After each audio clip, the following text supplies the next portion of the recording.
저희가 지금 로마서 9장부터 11장 유대인과 이방인의 구원의 관계성 중에 그 마지막 부분인 하나님의 구원의 신비, 하나님께서 이방인의 충만한 숫자가 채워진 다음에 유대인을 구원하실 계획을 갖고 계시다. 이것이 하나님의 주권 가운데 있었던, 감춰져 있었던 것인데, 사도 바울이 로마서를 기록할 때 이 부분을 깨닫게 해주셔서 우리가 9장부터 11장에 통해서 먼저 이방인의 숫자를 채우신 다음에 유대인들이 돌아오게 하실 것이 하나님의 계획이시다, 하나님의 신비한 계획이시다 하는 것들을 알게 하셨죠. 자, 그래서 특별히 이 말씀이 사실은 성취되어 가는 과정 속에 저희가 살고 있기 때문에 어느 때보다도 이 말씀을 저희가 체험하면서 사는 그런 시대의 성도들이에요. 150년 전까지만 해도 이 말씀을 온전히 깨닫고 해석하는, 분별을 할 수 있는 지혜를 하나님께서 허락해 주시지 않았었죠.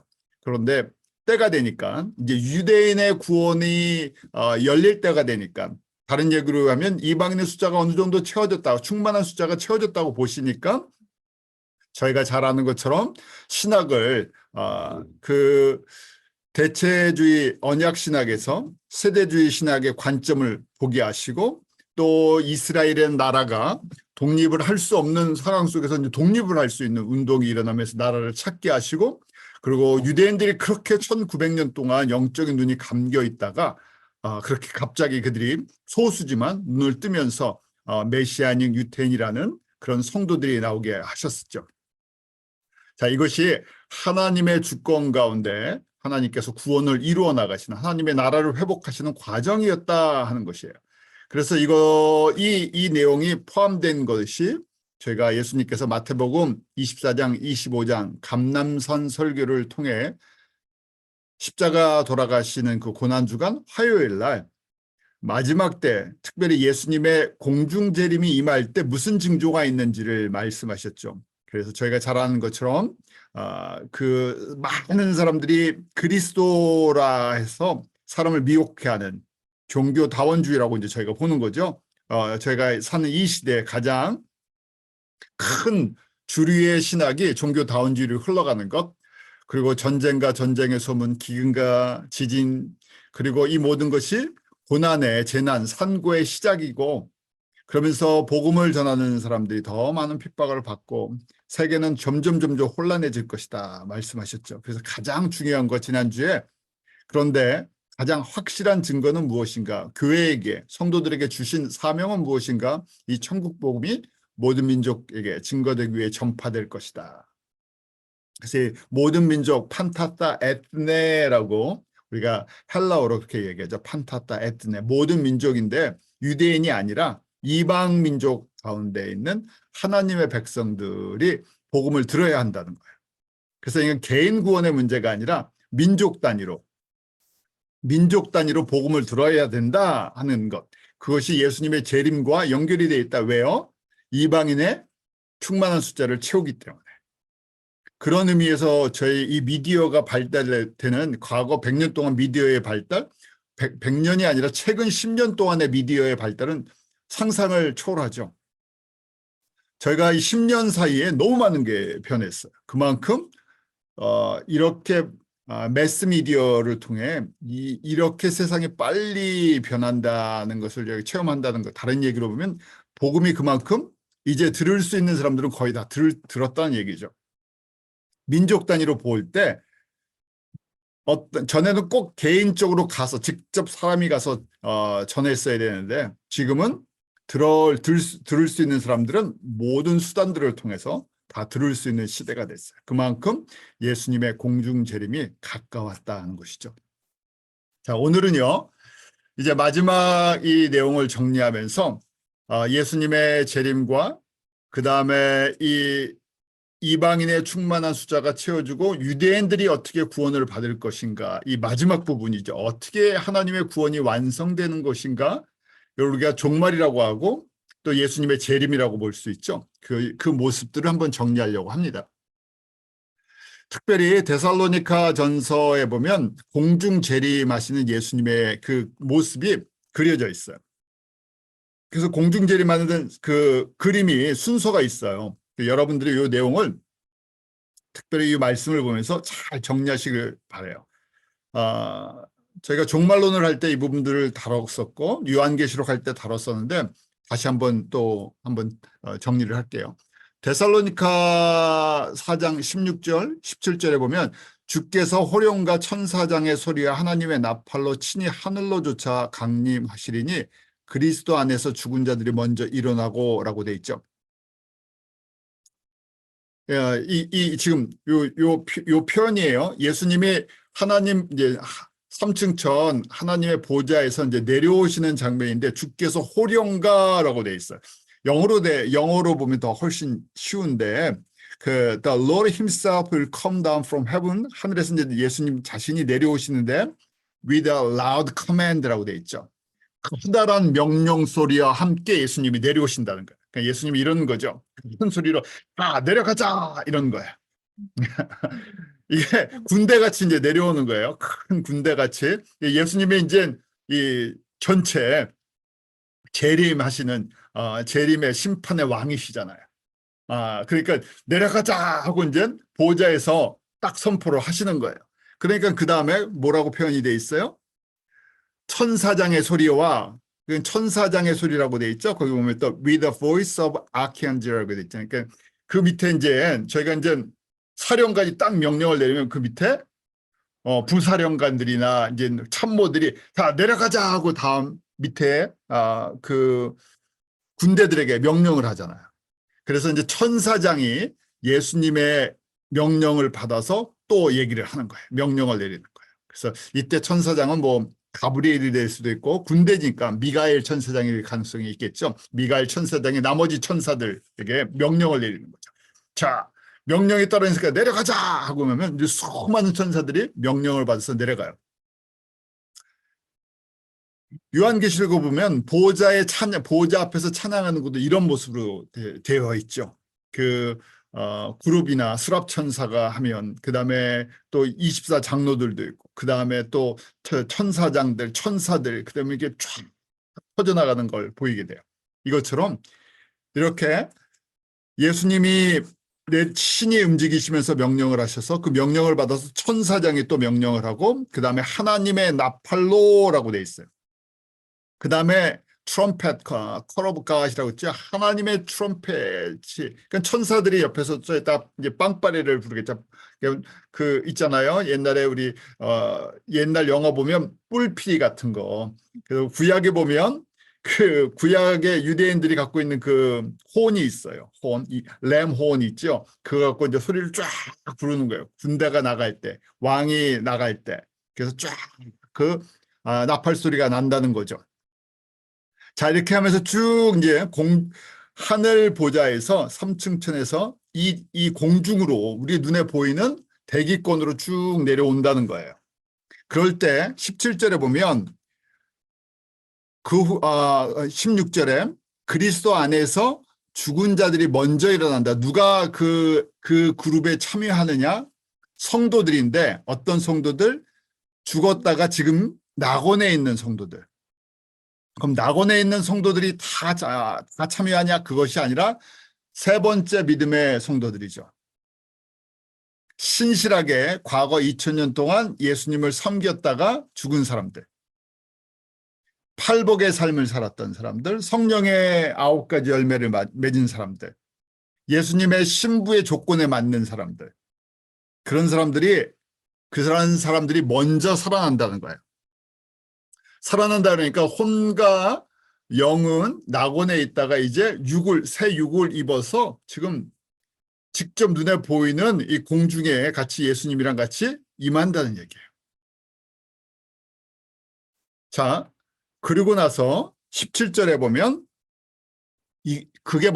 그림이 먼저 그렇게 흘러가요. 그리고 17절 그 후에라고 돼 있죠. 그 후에 after that 우리 살아남은 자도 우리가 이 땅에 살고 있는 사람들이요. 이 땅에 살고 있는 우리 성도들도 저희와 함께 구름 속으로 끌어올려라고 돼 있죠. 이걸 우리가 들림받았다. 랩처, 휴거라고 얘기하는 거죠. 우리 살아남은 자, 모든 성도들이 다 들림을 받는 거가 아니라고 그랬었죠. 똑같아요. 넘버 3 타입의 성도들이에요. 조건이 맞아야 돼요. 다 들림 받는 게 아니죠. 그러니까 저희가 이게 굉장히 중요한 초점이라서 열심히 저희가 이 부분을 정리하고 배우고 있는 거잖아요. 자, 그리하여 우리가 항상 주와 함께 있으리라. 그래서 공중 혼인잔치를 이제 좀 준비하는 과정이에요. 그래서 그럼 누가 들림을 받냐? 진짜 요 이제 시나리오인데 모든 성도가 들림 받는 거 아닙니까? 사실은 언약 신학을 갖고 있던 이 장로교나 이 개혁주의 신학을 갖고 있는 많은 성도들, 많은 신학자들이 모든 성도 들림 받는 걸 믿지 않는 사람들도 많았고, 들림을 받는다 그러면 모든 성도들, 모든 그리스도인들이 다 들림을 받는다 그렇게 해석을 했어요. 상징적으로. 그런데 예수님께서 그 다음에 설명을 하시죠. 마태복음 24장 37절부터 25장 마지막까지 우리가 잘 아는 예수님께서 7가지 비유의 말씀을 하세요. 그 7가지 비유의 말씀이 그럼 누가 들림을 받는 사람들입니까? 누가 이 혼인잔치에 참여하는 사람들입니까? 하는 거예요. 그런데 예수님께서 7가지를 점증적으로 발전적으로 하나씩 설명을 하세요. 이건 구원을 받는 게 아니고 누가 신부가 되냐 하는 거예요. 그래서 첫 번째는 우리가 잘 아는 것처럼 여러분들 성경 있으니까 직접 보시면서 쫓아오셔도 돼요. 제가 이것도 전에 몇 번 말씀을 드렸기 때문에 정리만 해드릴게요. 첫 번째는 예수님의 이 공중재림할 때는 노아의 때와 같다고 말씀하세요. 노아의 때 대부분의 하나님의 백성들이 관심이 없다는 거예요. 노아와 노아의 가족들만 그 방주에 들어가죠. 방주를 짓는데 120년 걸렸다고 보죠. 120년 동안 노아는 살아있는 메신저, 살아서 직접 그 언덕에다가 아무도 거기다 누가 방주를 짓는다는 거 상상을 할 수 없는 곳에 방주를 지었어요. 그 메시지 자체가 하나님의 심판이 임했으니까 회개하고 들어와라, 구원의 방주로 들어오라 하는 초청의 메시지였는데 아무도 관심을 갖고 있지 않았죠. 그리고 거꾸로 노아를 미친 사람 취급했어요. 근데 하나님의 은혜의 시간을 길게 주신 거예요. 그런데 돌아오는 사람이 없었죠. 그것처럼 노아의 때와 같이 사람들이 먹고 마시고 장가가고 시집가고 이 세상에서 잘 사는 것 외에는 관심이 없다는 거예요. 세상 사람들이 아니라 하나님의 백성들이 그렇다는 얘기예요. 세상 사람도 당연히 관심이 없죠. 하나님의 구원과 하나님의 심판 자체를 믿지를 않아요. 예수 그리스도를 믿지 않기 때문에. 그런데 하나님의 백성들도 그거 자체에 하나님의 나라와 하나님의 이 구원과 하나님의 나라의 완성 자체에 관심이 없어요. 예수님의 재림을 이렇게 강조하시는데 예수님의 재림 자체를 사실은 믿지를 않아요. 신학적으로 지금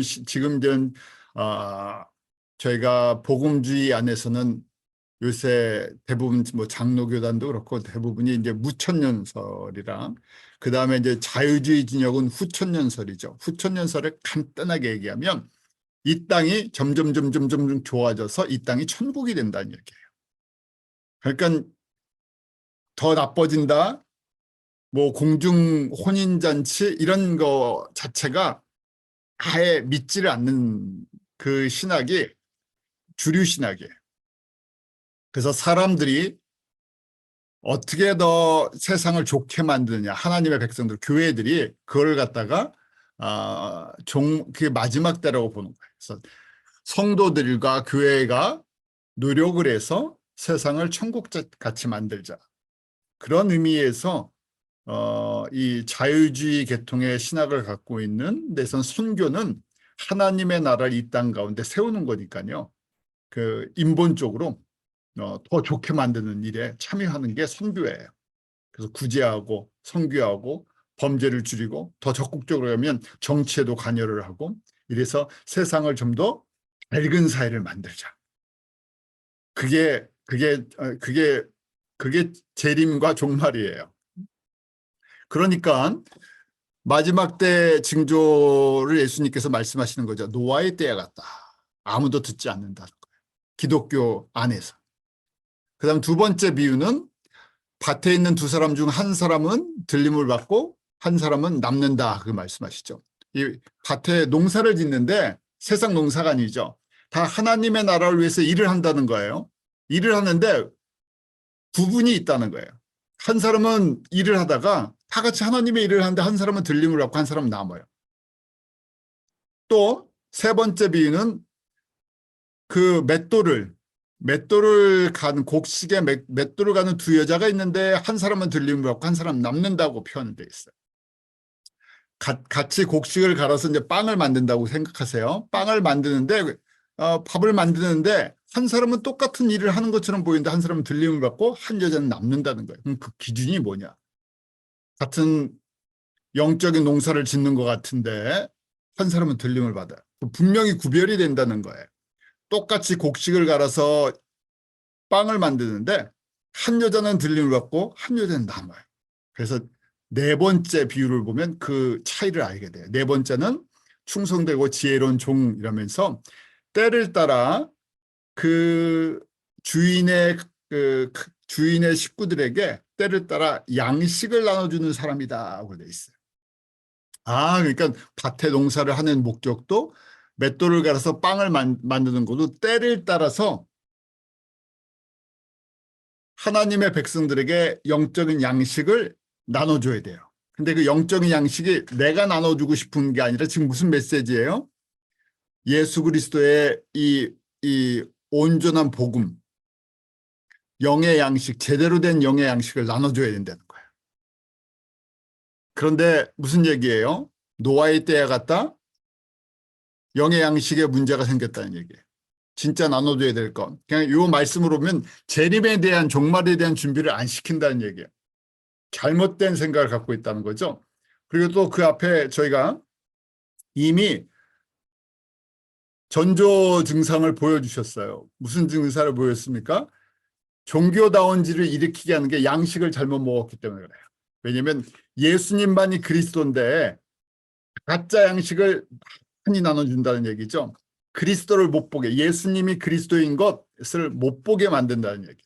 그리고 때를 따라 지금 무슨 양식을 먹어야 되는데 그 때에 맞는 양식을 먹어야 되는데 때에 맞지 않는 양식을 준다는 얘기예요. 건강하지 않은. 그러니까 영적으로 자라질 않죠.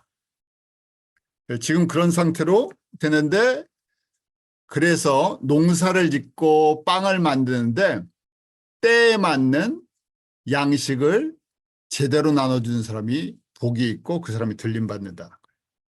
그리고 이제 25장으로 넘어와서 저희가 잘 아는 슬기로운 처녀의 비유, 달란트 비유, 양과 염소의 비유가 나와요. 더 이제 분명해져요. 그래서 어떤 사람들이 충성되고 지혜로운 종입니까? 열처녀 비유죠. 5명과 5명 분명히 구별이 돼요. 50대 50이 아니라 분명하게 구별이 된다는 거예요. 그래서 신랑을 기다리는데 기름을 가지고 준비하는 사람들. 그 메시지를 들었어요. 다 신랑이 온다는 거 아는데 미련한 처녀들은 거기에 맞는 걸 준비를 하지 않아요. 시간이 더디다 그랬죠. 시간이 오래 걸리니까 안 오나 보다. 그리고 이제 자기들 할 일하고 잊어버렸어요. 근데 슬기로운 처녀는 필요한 것들을 준비하고 있죠. 특히 이제 기름이죠. 복음의 빛을 계속해서 발할 수 있는 성령 충만함입니다.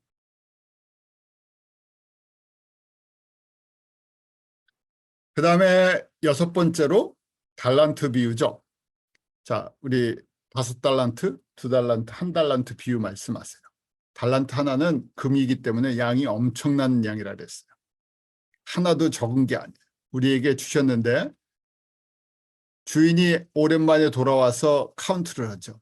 달란트를 갖고 제대로 비즈니스를 했냐는 거예요. 그 재생산을 해서 그 재생산의 열매들이 있냐 하는 거였죠. 근데 칭찬은 똑같으세요. 5달란트 갖고 5달란트 남긴 사람이나 2달란트 갖고 2달란트 남긴 사람 똑같이 칭찬하시죠. 적은 것을 가지고 충성을 했어요. 그래서 큰 걸 맡기시겠다는 거예요. 이 땅의 것은 우리가 받은 것은 훈련 과정 속에 받는 거예요. 저희가 그 이제 주변에 그 의대에 다니는 뭐 사람들을 보면 열심히 공부하고 그게 끝이 아니죠. 그래서 이제 공부가 이제 다 끝나면 미국에서부터는 이제 의대를 졸업하고 그다음에 이제 레지던트를 해야 돼요. 레지던트 할 때 비로소 이제 샐러리를 받아요. 근데 그 샐러리가 진짜 풀 샐러리를 받는 게 아니라 그냥 진짜 미니멈 웨이지 정도로 줘요. 의사들인데. 그래서 가만히 보면 고생 엄청 하죠.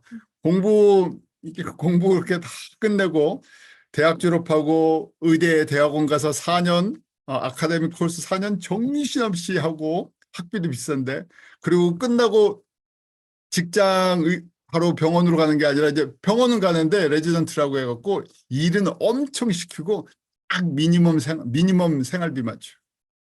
왜냐하면 그게 다 끝나야 그 다음에 진짜 시험 보고 라이센스 받아서 이제 전문의가 이제 MD가 되잖아요. 그러면 그때부터는 좀 뭐 다 그렇게 되죠. 마찬가지로 저희가 이 땅에서 하는 것이 어떻게 보면 공부하고 뭐 하는 사역이 저희 사역이 레지던트, 인턴 이런 사역이에요. 여기서 아무리 받아봐야 그냥 미니멈 웨이지라고 아니 미니멈 웨이지가 좀 클 때도 있지만 미니멈 웨이지 왜요? 하늘에서 받는 거랑 비교가 안 되기 때문에. 그래서 달란트 비유가 마찬가지예요. 5달란트, 2달란트. 와, 저 사람 많이 받았는데 그게 중요한 게 아니고 내 은혜로 주신 분량이 다 달라요. 그런데 그거 갖고 하나님의 생명을 멀티플라이 했느냐. 복음을 온전히 나눠줬냐. 때를 따라 사람들에게 나눠줬냐는 거예요. 그러니까 1달란트 받았으면 1달란트 분량만큼 나눠주면 되는 거예요. 2달란트 받았으면 2달란트 분량만큼 나눠주면 되는 거예요. 그런데 때를 따라 뭘 나눠줘야 되는지를 알아야겠죠. 그래서 그 차이가 난다는 걸 분명하게 말씀하시고 1달란트 받은 거 갖고 숨겨두고 딴짓했던 그 종은 어떻게 됩니까? 마치 지옥에 가는 것처럼 그 후회할 거를 갖다가 이야기하세요. 그 마지막 양과 염소의 비유가 이제 결론이에요. 그래서 마지막 심판의 모습이 있죠. 결산한다는 거예요. 여기는 사실 구원의 문제가 아니니까 심판이 아니라 결산이죠. 전체를 갖다 다 결산을 하는데 예수님 앞에서 결산할 때 양의 자리에 서는 사람이 있고 염소의 자리가 있다는 거예요. 양은 오른쪽에 있어서 예수님과 함께 영광의 자리에 들어가는 사람들, 염소는 이 땅에서 이미 다 받았어요. 그리고 이 땅에서 하나님이 원하시는 본질적인 걸 하지 않았었어요. 그래서 그 비유로 양과 염소의 차이가 있죠. 그 양의 자리에 있는 사람한테 예수님께서 그렇게 말씀하시죠. 너희가 내가 배가 고플 때, 내가 병들었을 때, 내가 힘들 때 나를 먹이고 입히고 나를 돌봐줬다. 그러니까 그 양이 뭐라고 얘기합니까? 우리가 언제 예수님한테 그렇게 직접 했습니까? 그러니까 그게 아니라 이게 작은 소자한테 한 것이 나에게 한 것이다 하고 말씀하시죠. 예수 그리스도의 생명이 들어있는 하나님의 영혼들, 그 영혼들을 먹이고 입히고 영적으로 성장시키고 예수님 닮게 신부 만들어주는 그 과정들이 예수님을 그렇게 섬긴 거다 하는 거죠. 염소들은 그렇게 하지 않았었죠. 이러면서 이것이 들림받는 조건이군요. 그럼 들림받으려면 어디서부터 시작이 돼야 돼요? 때를 분별할 줄 알아야 돼요. 하나님의 때. 하나님의 때를 분별하려니까 저희가 종말론이 정리가 돼 있어야 돼요. 근데 종말론이 정리가 안 되니까 때가 분별이 되지 않아요. 그러니까 지금 이 마태복음 24장, 25장의 메시지가 정리가 안 돼 있으면 왜 이런 일을 해야 되는지조차가 잘 이해가 되질 않아요. 그래서 근데 마지막 때가 되면 이렇게 흘러갈 거다고 예수님이 말씀하시죠. 자, 저희가 이 혼인잔치, 공중 혼인잔치, 예수님의 재림과 들림받는 이 모습들, 근데 이 모습이랑 유대인 성도들은 어떻게 됩니까? 하는 데는 좀 유대인들이랑 이제 생각을 하게 돼요. 마태복음 22장에 보면 20장 9절 1절부터 14절에 보면 예수님께서 혼인잔치의 비유를 말씀하세요. 유대인들이 복음을 받지 않았었죠. 그러니까 예수님께서 그 말씀을 하세요. 길거리, 사거리에 가서 만난 대로 다 잔치에 초대를 해라. 그래서 종들이 나가서 악한 자나 선한 자나 만나는 대로 다 데리고 와서 혼인잔치에 가득 손님이 채워졌다 그렇게 얘기를 하죠.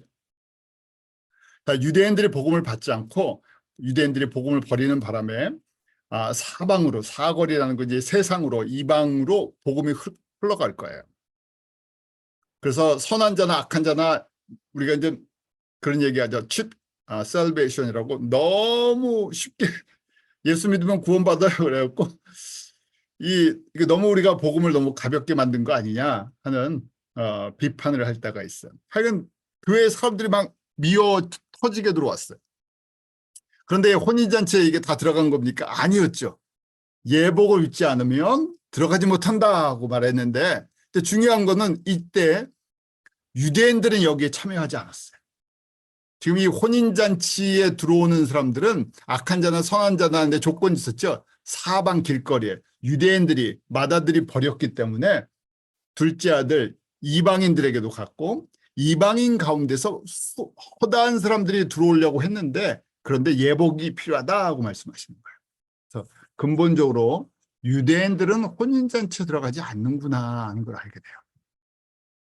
그리고 이제 계시록 20장 4절이 예수님이 이 공중에 지금 공중 재림하셨다가 지상으로 내려오기 바로 직전의 모습이에요. 그때 내려오시는 모습인데 그때 이런 모습을 보여주시는 거예요. 그러니까 이거는 공중 재림이 아니라 지상 재림할 때예요. 지상 재림할 때 공중에 계시다가 7년 환란 동안 이제 내려올 때예요. 7년 환란이 끝나고 그때 20장 4절에 보면 순교자들이 살아나는 모습이 나와요. 첫 번째 부활이라는데 순교자들 20장 4절에 내가 보자들을 보니 거기 앉은 자들이 있어 심판하는 권세를 받았더라. 또 내가 보니 예수의 증거와 하나님의 말씀을 인하여 목배임을 받은 자의 영혼들 또 짐승과 그 우상에게 경배하지 아니하고 이마와 손에 그의 표를 받지 아니한 자들이 살아서 그리스도로 더불어 1000년 동안 왕노릇 할 것이다. 1000년 동안 왕노릇 하는 사람들 어떤 사람들인가? 예수 그리스도를 증거하고 순교한 사람들. 우상을 섬기지 않고 짐승에게 굴복하지 않은 사람들. 그래서 그 사람들이 1000년 동안 왕노릇 할 것이다. 1000년 동안 왕노릇 하는 게 끝이 아니라 사실은 이제 그 후에 백보자 심판이 있고 이 1000년 동안 왕노릇 하는 사람들이 새하늘과 새 땅에서 계속해서 왕노릇 하는 거죠. 그래서 저희가 이때 보니까 유대인 성도들은 공중 혼인잔치에 참여를 하지 않고 그때 예수 그리스도를 증거하다가 순교자 그룹에 들어가는구나. 7년 한년 동안 남는다는 얘기예요. 그래서 그 숫자가 14만 4천이 되지 않을까? 그것도 나중에 더 설명해 드릴게요. 그래서 그 사람들이 남은 자, 유대인의 남은 자들이 돼서 유대인 복음화를 이루고 7년 환란을 통과하면서 순교하고 그리고 지금 첫 번째 부활의 영광, 1000년 동안 왕노릇하는 이 자리에 들어갈 것이다 하고 보는 거예요. 자, 왜 이렇게 그림을 그려볼 수 있냐면 마태복음 10장에 22절, 23절에 예수님께서 이런 말씀을 하세요. 예수님께서 제자들을 10장에 보면 제자들을 이제 파송하는 장면이 나와요. 너희가 이제 고을로 가서 예수 그리스도의 복음을 전하라 이런 데 하죠. 그래서 22절에 보면 또 너희가 내 이름을 인하여 모든 사람에게 미움을 받을 것이나 나중까지 견디는 자는 구원을 얻으리라. 예수를 전하면서 핍박이 있을 거라고 제자들을 가르쳐줬어요. 그러면서 23절에 이런 말씀을 하세요. 이 동네에서 너희를 핍박하거든 저 동네로 피하라. 내가 진실로 너에게 이르노니 이스라엘의 모든 동네를 다 다니지 못해 인자가 오리라. 지금 예수님께서 제자들을 파송하면서 이 말씀을 하시는데 예수님이 어디 계세요? 제자들이랑 같이 계셨잖아요. 그런데 이 동네에서 저 동네로 피해서 전하는데 이스라엘의 모든 타운을 다 다니기 전에 누가 오신다고요? 인자가 다시 오실 것이다? 인자가 옆에 있는데 왜 다시 와요? 인자가 와 있는데 그러니까 이때는 저 23절의 말씀은 재림 때의 예언의 말씀이라고 볼 수 있는 거예요.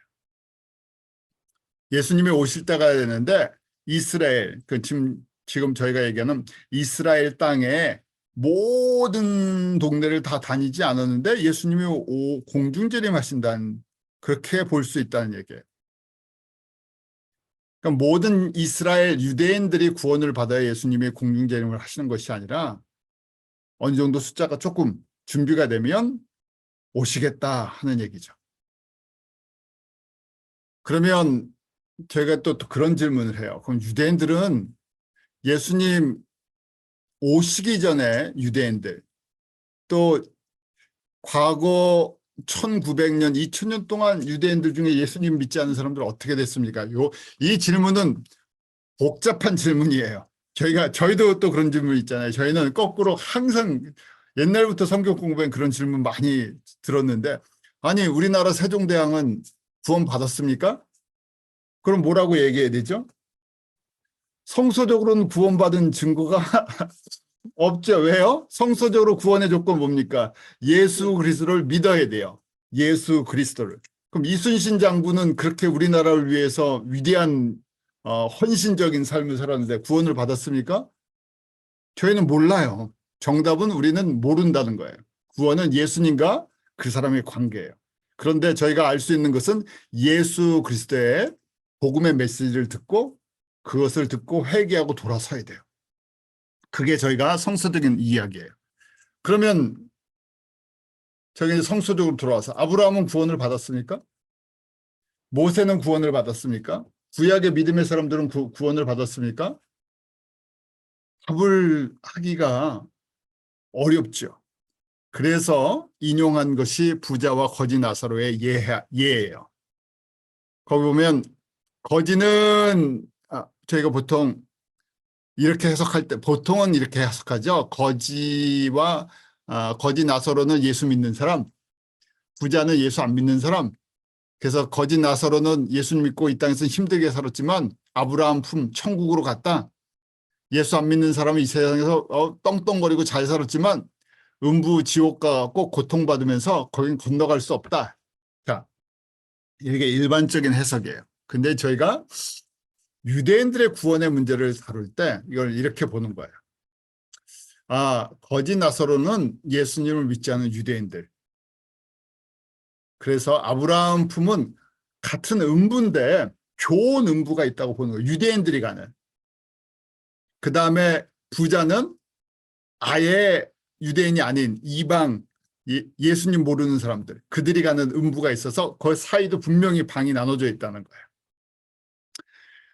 그래서 그렇게 나눠져 있는데 베드로전서 3장 18절, 저 구원의 조건은 예수 그리스도의 복음을 들어야 되잖아요. 근데 베드로전서 3장 18절에 보면 그리스도께서도 한 번 죄를 위하여 죽으사 의인으로서 불의한 자를 대신하셨으니 이는 우리를 하나님 앞에 인도하려 하심이라. 육체는 죽임을 당하시고 영으로는 살리심을 받으셨으니 하면서 19절에 저가 또한 영으로 옥에 있는 영들에게 전파하시니라 하는 말씀이 있어요.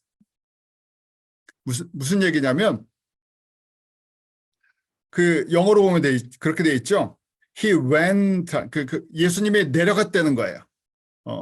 감옥에, 지옥에, 그러니까 음부에 내려가서 거기에 음부에 있는 영들에게 거기 preach to the spirit이라고 돼 있죠. 이때 spirit은 대명사 holy spirit이 아니라 spirit, 죽은 사람들의 영혼들에게 전파하셨다는 거예요.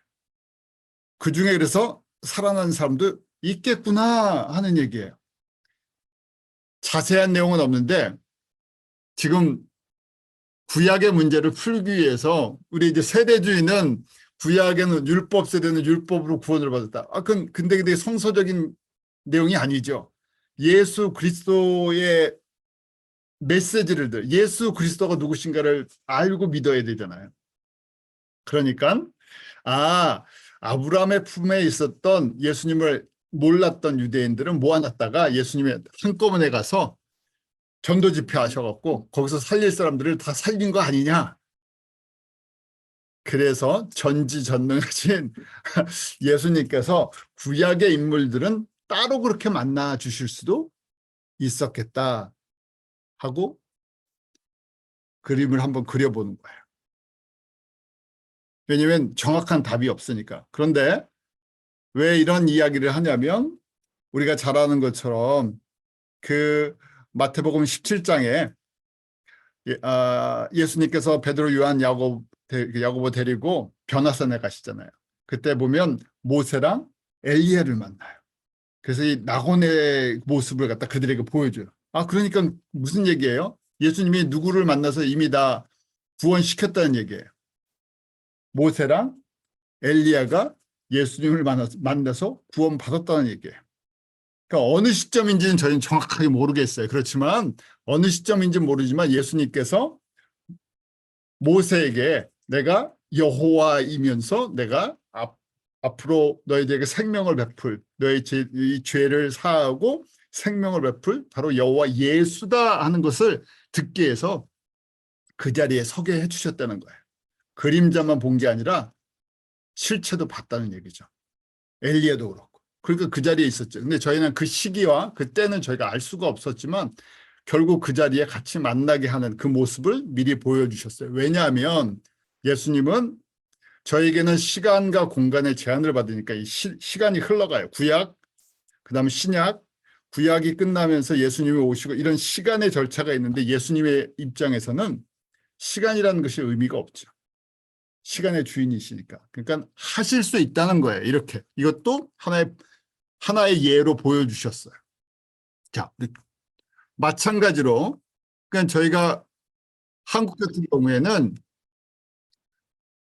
복음이 처음 들어온 게 우리는 뭐 캐톨릭을 통해서 뭐 16세기, 뭐 17세기, 뭐 18세기 이렇게 얘기하는데 저희가 개신교는 1880년에 개신교 뭐 아펜젤러 뭐 언더우드가 들어왔다. 그 전에 뭐 쭉 누가 들어왔다 하는데 하여간 저희가 공식적으로 복음을 받은 건 150년뿐이 안 되잖아요. 그럼 그 이전 사람들은 어떻게 됐나? 몰라요. 정확한 건.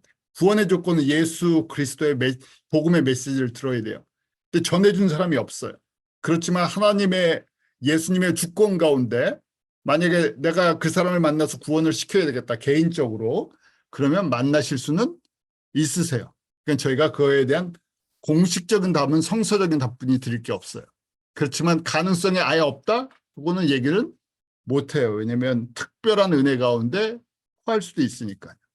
뭐 꿈에 나타나실 수도 있고 환상 가운데 나타나실 수도 있고 직접 나타나셔서 너는 그 와중에 내가 너에게 내가 누군지를 가르쳐주고 복음을 전해주실 수 있으니까. 왜냐하면 음부까지도 가시니까. 그렇지만 이거는 일반적인 케이스는 아니다. 거예요. 자, 여기까지 이렇게만 정리를 하죠. 왜냐하면 끝도 없는 질문이에요.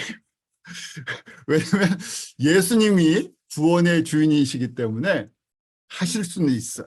그렇지만 일반적인 케이스는 저희가 저번에 공부했죠. 때가 돼서 보낼 사람을 정하시고 보내는 교회를 준비하셔서 보내시고 만날 사람 또 복음을 들어야 할 사람 예비하시고 만나게 하시고 성령께서 감동을 주시고 은혜를 베풀어 주셔서 예수님을 영접하게 해요.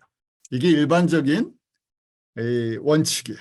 자, 저희가 근데 이 부분을 저희가 조금 설명하기 위해서 이렇게 했다는 거예요. 자, 다시 계시로 넘어갈게요. 유대인들의 구원의 문제가 남아 있어서 그래요. 예수님의 재림 때 유대인들의 이제 구원의 문제, 특별히 저희가 요한계시록 6장 7인을 떼는 장면이 나와요. 7인을 떼는 이 내용은 저희가 예수님의 공중 재림 전에 일어나는 사건이라고 이제 보는 거예요.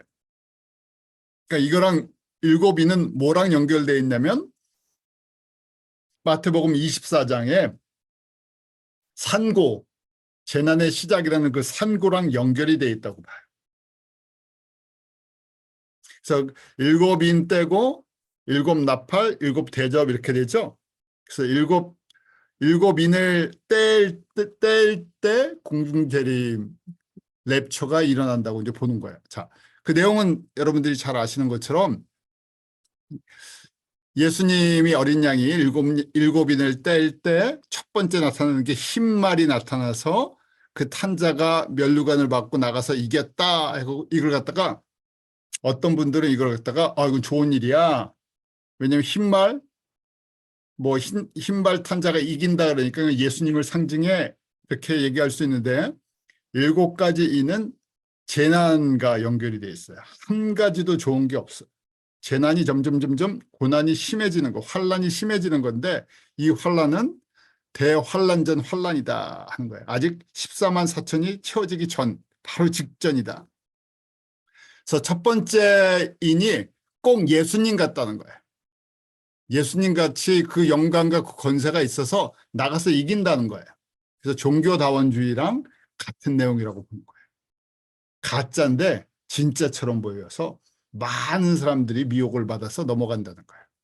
둘째 인을 뗄 때 이 패런이 그러기 때문에 그래요. 왜냐하면 중간에 좋은 게 섞이질 않죠. 둘째 인을 떼니까 다른 붉은 말이 나오는데 어떤 권세가 있냐? 화평을 제하고 서로 죽이고 큰 칼을 받아서 전쟁이 일어나요. 그래서 두 번째 이 인을 떼는 것은 더 큰 전쟁이 계속해서 일어난다는 거죠. 그래서 전쟁과 전쟁의 소문이 계속 일어난다는 마태복음 24장 산고랑 연결이 돼 있어요. 자, 세 번째 인은요. 세 번째 인이라는 게 그 봉인돼 있다는 거죠. 붙여져 있다는, 시일돼 있다는 거예요. 붙여져 있는 게 딱 열려서 두루마리가 쫙 열린다는 거예요. 그러니까 감춰져 있던 때가 되니까 예수님께서 때가 됐으니까 여신다는 거예요. 자, 이 환란이 이제 열려라 하고 딱 허락해 주시는 거예요. 그러니까 이제 천사겠죠. 이런 권세를 갖고 천사가 내려와서 이걸 움직이는 거예요. 그래서 셋째 생물이 나오는데 검은 말이 나오죠. 그래서 탄자가 손에 저울을 갖고 있어요. 그래서 뭐라고 얘기하냐면 한 데나리온의 밀 한 대요. 한 데나리온의 보리 석대로다. 또 감람류와 포도주는 해치지 말라. 그러니까 이 저울 무게가 수시로 바뀐다는 얘기예요. 가치가. 우크라이나 전쟁 나기 전까지 저희가 밀이 우크라이나에서 그렇게 많이 나는지 몰랐어요. 뭐 전 세계 공급량의 세 번째 국가 우크라이나라 그래갖고 우크라이나 러시아 전쟁이 일어나니까 당장 뭐가 가격이 뛰었습니까? 밀가루 가격이랑 식용유 가격이 뛰었어요. 저희 몰랐었잖아요. 전쟁 나기 전까지 그렇게 그게 영향력을 주는지.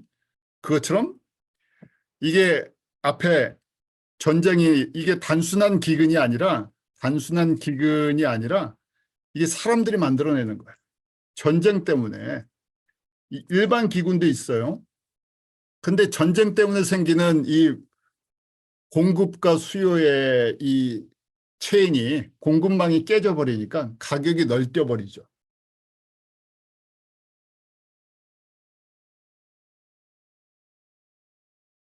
감람류와 포도주는 해치지 말라. 아직 유대인들과 관계된 건 조금 남아있는 부분들이 있는 것 같아요.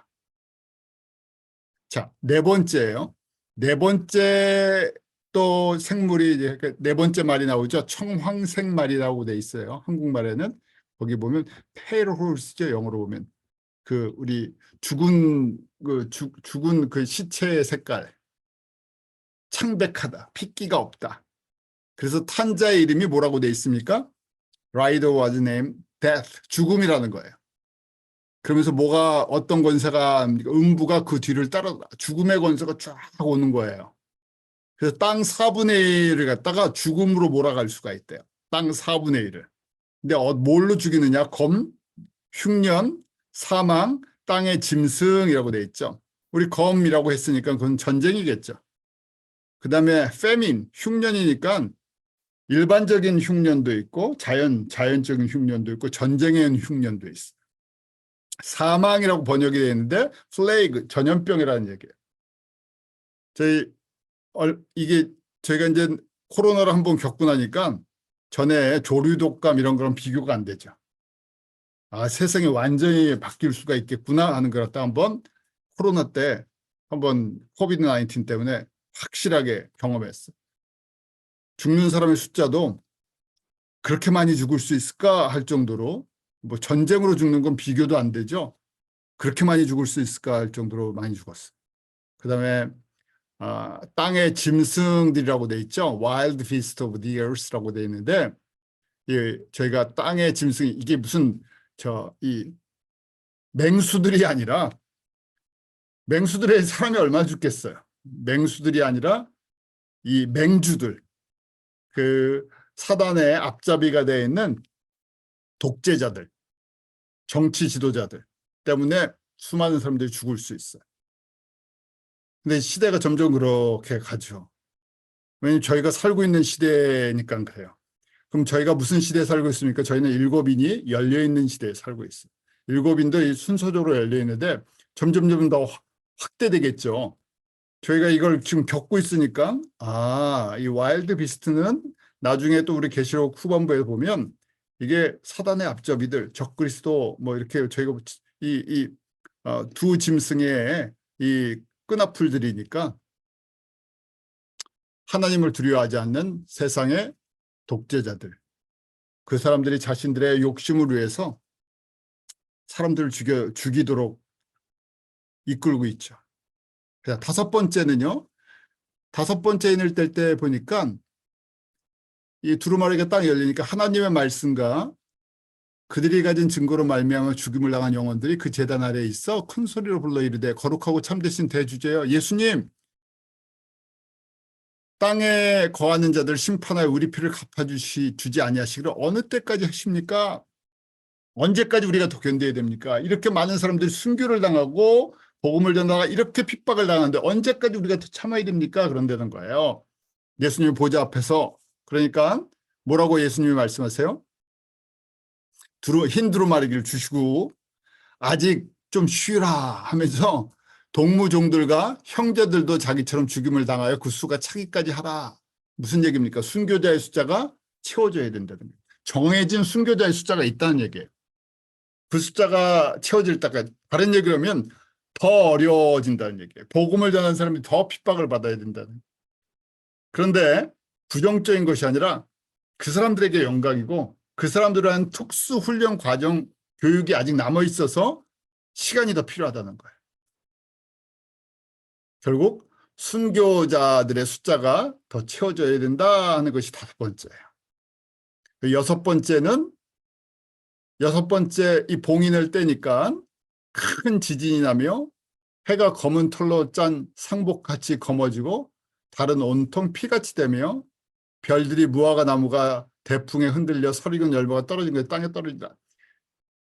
대자연재해 기상 이후 이 지구가 다 흔들려 버린다는 거예요. 이전에 보지 못했던 수준으로 상상하지 못한 거고. 이것이 저희가 보는 선고들이에요. 이것이 일곱인인데 한번 여러분들이 읽으면서 얼만큼까지 떨어진 것 같습니까?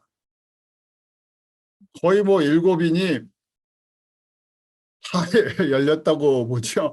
근데 얼만큼 진행이 됐느냐, 이미 저희가 일곱인의 시대에 사는 거 아닌가 이렇게 이 말씀을 겪고 있으니까요. 그러면서 이제 7장으로 넘어가요. 6장이 끝나면서 7장이 넘어가면서 내가 입맞은 자의 수를 들으니 이스라엘 자손의 각 지파에서 입맞은 자들이 14만 4천이다. 이제 얘기를 해요. 그래서 그 유명한 14만 4천이라는 숫자가 나와요.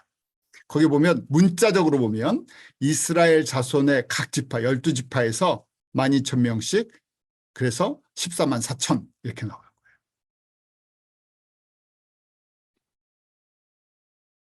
자, 저희가 세대주의 신학이 나오기 전까지 언약신학이라고 보죠. 저희 개혁주의 이 교단 개신교 안에서는 언약신학이었으니까. 언약신학에서는 성경을 어떻게 본다고요? 상징적으로 본다 그랬어요. 은유적으로, 상징적으로. 그 다음에 이스라엘, 육적인 이스라엘은 어떻게 봅니까?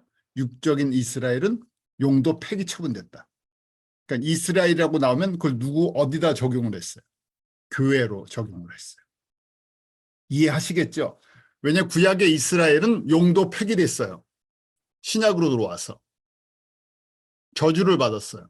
그래서 언약신학을, 대체신학과 언약신학을 이해하는 게 성경을 해석하는 방향이 달라져요.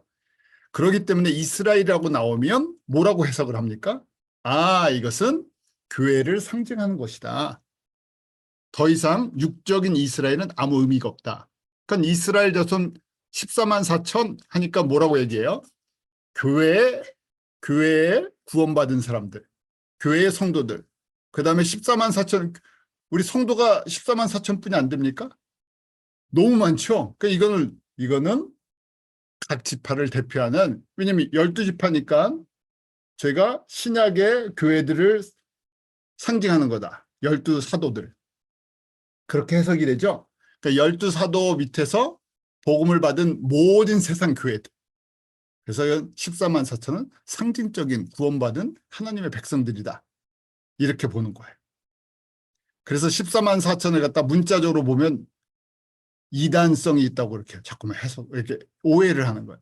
왜냐하면 진짜 이단 중에 14만 4천을 문자적으로 봐갖고 14만 4천만 구원을 받습니다 하고 주장하는 사람들이 나오기 때문에 그래요. 자, 그런데 세대주의 입장에서는 어떻게 됐어요? 친유대주의로 바뀌면서 이스라엘 민족이 흘러가는 언약과 교회에 흘러가는 언약, 두 가지 언약이 두 바퀴가 흘러간다고 본 거예요. 그러니까 이거는 문자적으로 해석이 가능하다고 보는 거예요. 자, 그럼 이스라엘 자손 중에서 진짜 이때 일곱인을 뗄 때 이스라엘 자손에서 구원받은 사람들이 14만 4천이 나올 수 있는 거 아닙니까? 그렇게 해석할 수 있는 거 아닙니까? 그 다음 보니까 7장 9절부터 이어지는 말씀에 이 일 후에 이스라엘 백성 각 지파에서 14만 4천이 나오니까 이 일 후에 각 나라와 족속 백성 방언, 이건 이방 가운데 있는 성도들이에요. 나라 족속 백성 방언은 젠타일 이방을 상징하니까 거기서 셀 수 없는 큰 무리가 흰옷을 입고 손에 종려가지를 들고 보좌 어린 양에 서서 구원하시는 보좌에 앉으신 우리 하나님과 어린 양께 있습니다 하고 찬양을 하는 모습을 보여주는 거예요. 이방 성도들이. 그러니까 여러 가지 이제 해석이 가능한 거예요. 그래서 이제 세대주의 입장에서는 이건 실제적인 14만 4천입니다. 그 가능성이 있어요. 진짜 14만 4천이다.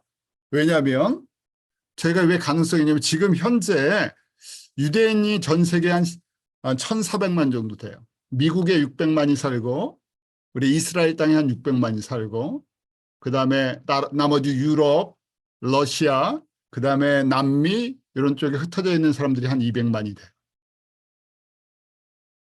그런데 그중에 한 1%를 저희가 기독교인이라 통계적으로는 1%를 일반적으로 기독교인이다. 2%를 그러니까 한 14만 4천이 얼추 된 것 같아요.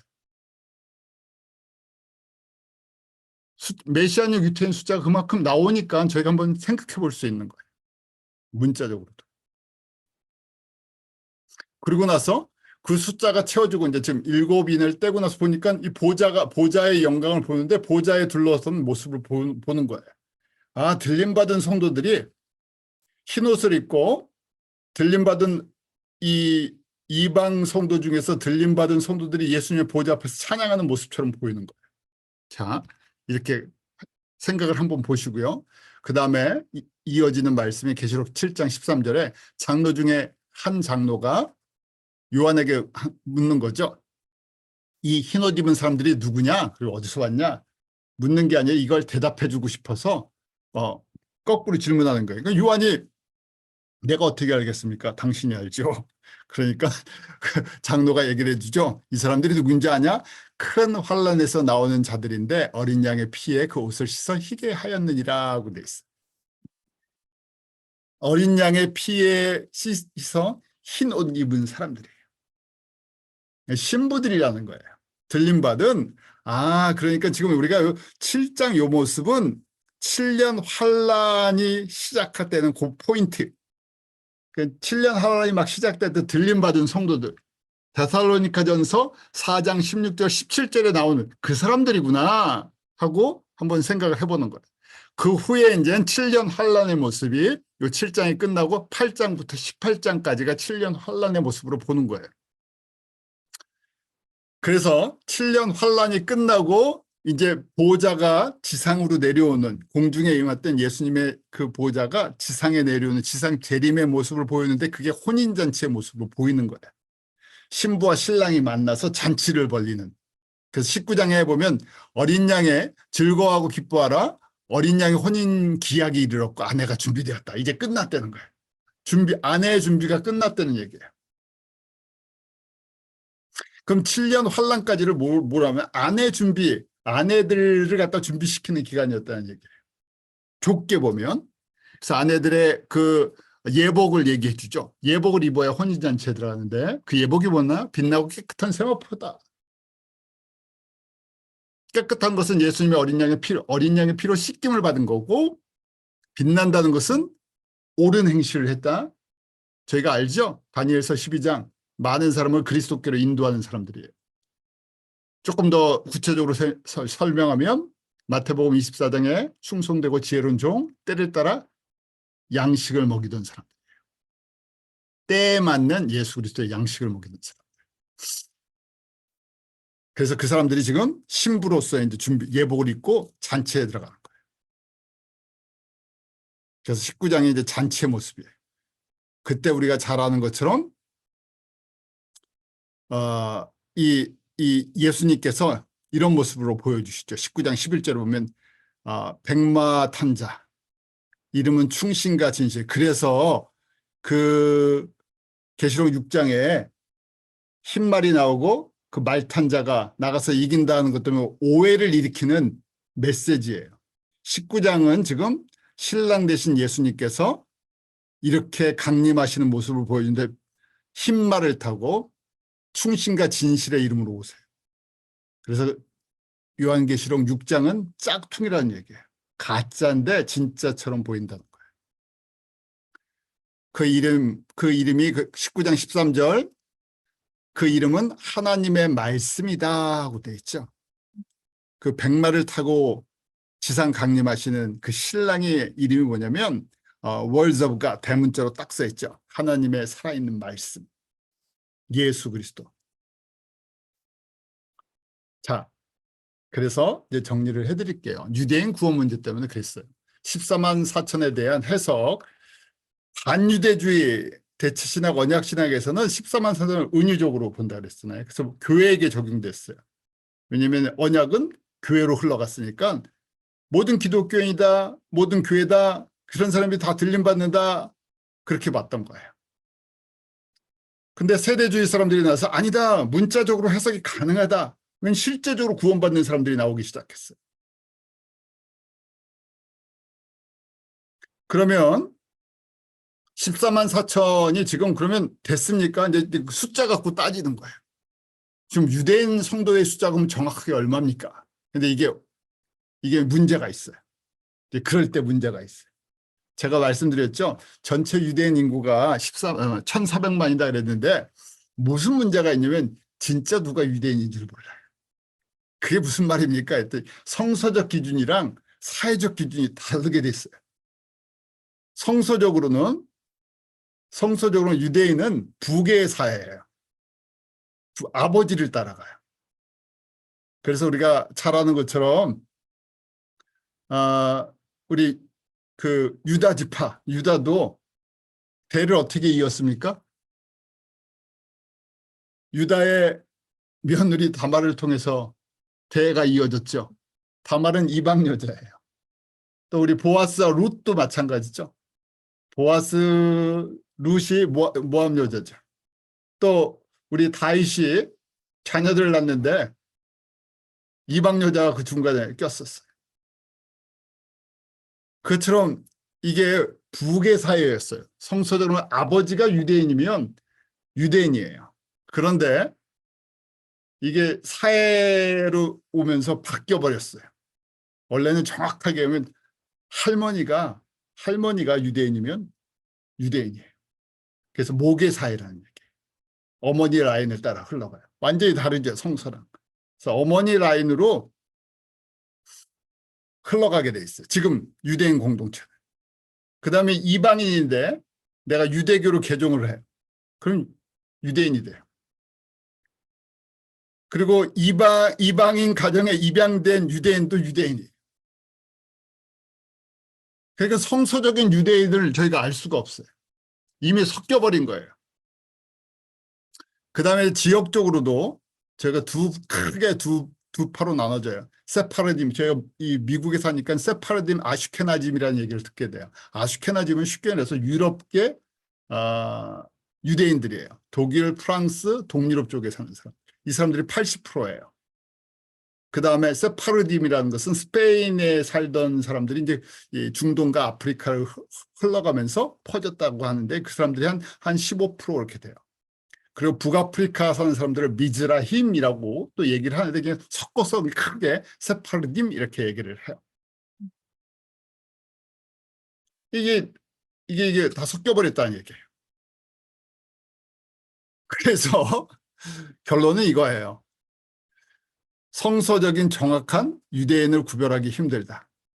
성서적인 유대인을 정확히 구별하기 힘드니까 저희가 지금 그냥 시민권, 여권을 갖고 있는 우리 이제 모계 사회를 따라 지금 사회적인 유대인들을 이야기할 때 뭐 1,400만이다 그러는데 기독교인을 그 메시아적 유태인이에요. 메시아적 유태인 교회 다니는 사람을 1%에서 2%, 많게는 2%까지도 봐요.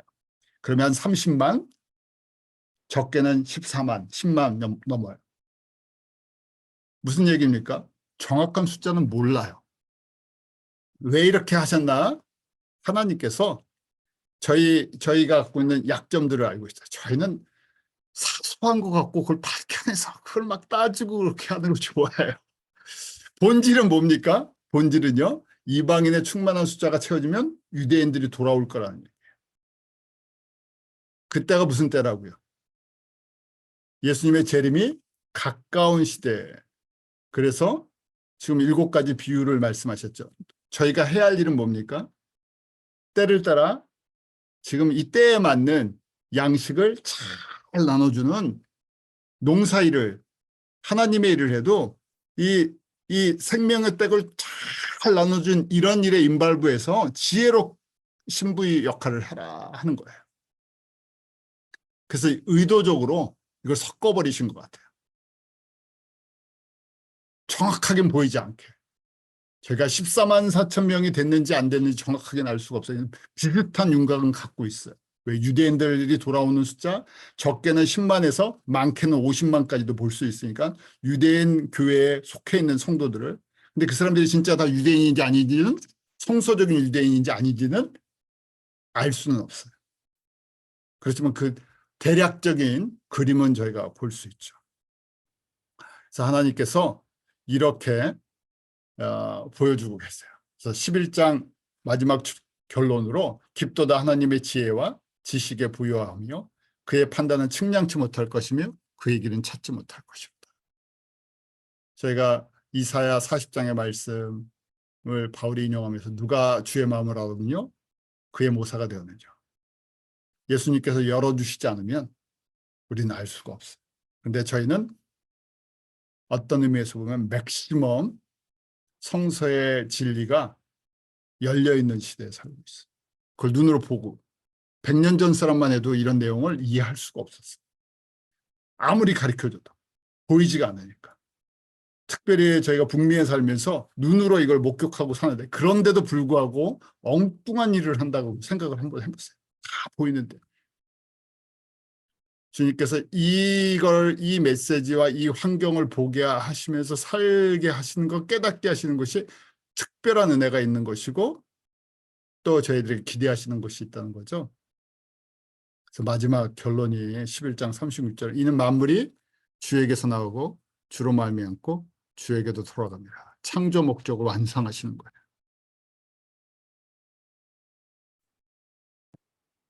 만물을 창조하시고 하나님의 백성을 예정하시고 구원하시고 훈련시키시고 하나님의 영광을 나누시는 이 큰 그림 마지막 이 완성이 돼가는 부분을 저희와 함께 나누기 위해서 이걸 보여주고 계시다는 거죠. 이 말씀을 저희가 묵상하고 깨닫는 은혜가 있기로 합니다. 기도하겠습니다. 하나님 아버지 참 감사합니다. 저희들 바울의 고백처럼 주님 예수 그리스도 안에 있는 이 깊고 넓은 하나님의 은혜와 하나님의 사랑 구원의 신비를 저희로 날마다 묵상하게 하시고 깨닫게 하시고 마지막 추수의 일에 마지막 하나님의 나라를 회복하고 구원하시는 일에 저희들 우리의 삶을 드릴 수 있는 순종이 있게 해주시옵소서. 때를 따라 양식을 나눠주는 충성되고 지혜로운 종처럼 주님의 말씀을 잘 분별하게 하시고 필요한 곳에 나누는데 저희가 직접적으로 간접적으로 순종하며 주님의 생명의 열매가 맺히는 것으로 인해서 기뻐하게 하여 주시옵소서. 이 모든 것이 저희의 지식, 저희의 노력, 저희의 열심이 아니라 전적인 주님의 은혜인 것을 고백합니다. 예수님으로부터 시작됐고 예수님을 통해서 완성되는 이 창조의 완성의 모습들을 죄로 보게 하시고 날마다 영광 돌리게 하여 주시옵소서. 예수님의 이름으로 기도하옵나이다. 아멘.